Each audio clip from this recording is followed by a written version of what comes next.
Friends finally நம்ம M50 எடுக்க போகிறோம். அப்புறம் அந்த இஷ்யூ சால்வ் பண்ணிட்டாங்க. ஒரு அப்டேட் வந்துச்சு பல ஈவெண்ட் பக் ஆகும். இப்போ இந்த ஈவெண்ட் பக் ஆகி M50 ஃப்ரீயாக கொடுத்துதானே பரவாயில்ல. கஷ்டப்பட்டு 4000 டைம் செலவு பண்ணி M50 கொடுக்கலாம். அது எவ்வளோ பெரிய காண்டாகும் தெரியுமா?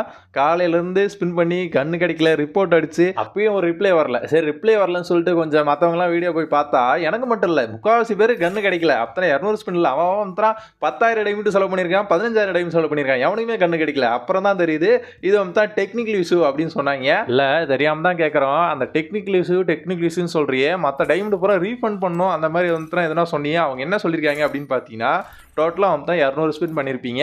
சில பேருக்கு கண்ணு கிடச்சிருக்காது. அது டெக்னிக்கல் இஷ்யூ. இந்த இஷ்யூ இப்போ ஃபிக்ஸ் பண்ணிட்டோம். இப்போ ஃபிக்ஸ் பண்ணிட்டாங்களா, அதாவது இனிமேல்ட்டுக்கு கரெக்டாக 200 ஸ்பின் நீங்கள் பண்ணும்போது 200 ஸ்பின்லேயே கரெக்டாக கண்ணு விழுந்துரும் அப்படின்னு சொல்லியிருக்காங்க. சரி கண்ணு விழாதவங்களுக்கு 200 ஸ்பின்ல 400 ஸ்பின் பண்ணி கூட கண்ணு விழாதவங்களுக்கு என்ன சொல்லியிருக்காங்க அப்படின்னு பார்த்தீங்கன்னா, நெக்ஸ்ட் ஒரு ஸ்பின் 20 டைமண்ட் கொடுத்து ஒரு ஸ்பின் பண்ணாங்கன்னா அடுத்து உங்களுக்கு கிராண்ட் பிரைஸ் விழுந்துரும் அப்படின்னு சொல்லியிருக்காங்க. அதாவது மறுபடியும் 20 டைமண்ட் கொடுத்து ஒரு ஸ்பின்னை போடணும். ஒரு ஸ்பின் போட்டாங்களா நமக்கு மறுபடியும் கிராண்ட் பிரைஸ் கொடுப்பாங்களா. அப்போ 400 ஸ்பின் பண்ணவங்களுக்கு 2 தாட்டி ஸ்பின் பண்ணால் 2 கன் கிடைக்குமா? அது நான் சொல்லலை. அதை பற்றி எந்த இதுவும் சொல்லலை. அதே மாதிரி இந்த இஷ்யூவில் பாதிக்கப்பட்ட எல்லாருக்குமே அடுத்த வாரம் டைமண்ட் ரீஃபண்ட் பண்ணல, ஏதோ ஒன்று தர போகிறாங்களா. காம்பன்சேஷன் சொல்லியிருக்காங்க. பட் என்னன்னு அக்யூரேட்டாக எதுவும் சொல்லல. அதனால உங்களுக்கு இழப்பீடு தருவோம் அப்படின்னு சொல்லியிருக்காங்க. பட் என்ன தருவாங்கன்னு தெரியல. அதை ஞாபகம் வச்சுங்க. இப்போ நம்ம ஆல்ரெடி 200 ஸ்பின்னை தாண்டி போயிட்டு இருக்கோம். ஓகேங்களா, 213 ஸ்பின் பண்ணியிருக்கோம். இப்போ நமக்கு ஒரு ஸ்பின் பண்ணால் கன்று கொடுத்துருவாங்க.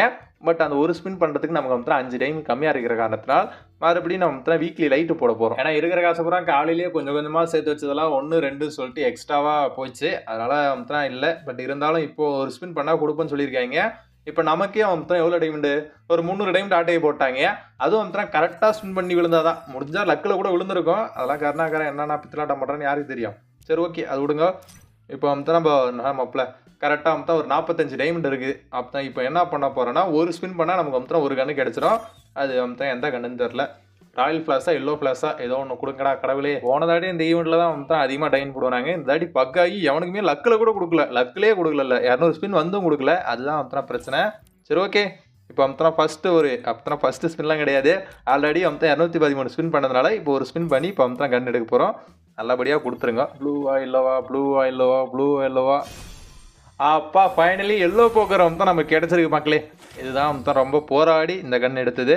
ஒரு தாட்டி இன்குபேட்டரில் ஒரே ஒரு டோக்கன் தான். ஒரே ஒரு டோக்கன் பக் ஆகி எல்லாருமே எடுத்தோம். நிறைய பேர் அந்த ஈவெண்ட்டில் தான் எடுத்திருப்பீங்க.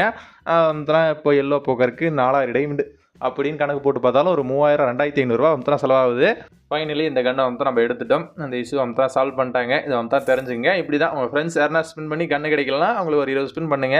காலையில் நம்ம க்ரீன் போக்கர் எக்ஸ்சேஞ்ச் பண்ணி எடுத்துட்டோம். இன்னும் ஒரு 150 டோக்கன் இருக்குது. இந்த கர்நாகர் ஏதோ காம்பன்சேஷன் தரேன்னு சொல்லியிருக்கேன். அதை ஏதோ டோக்கனுக்கு கொடுத்தானா அதை வச்சு எக்ஸ்சேஞ்ச் பண்ணிக்கலாம். ஒரு கண்ணை வச்சு அடித்தாலே போதும். எதுக்கு 2 கண்ணுன்னு தெரில. சரி ஓகே, மறக்காமல் உங்கள் ஃப்ரெண்ட்ஸுங்க மட்டும் ஷேர் பண்ணி அவங்க கண்ணு எடுக்காதவங்களுக்கு கன்ஃபார்ம் ஷேர் பண்ணி விட்ருங்க. அவங்க எடுத்துக்கிட்டோம். சரி ஓகே, பாய் ஃப்ரெண்ட்ஸ்.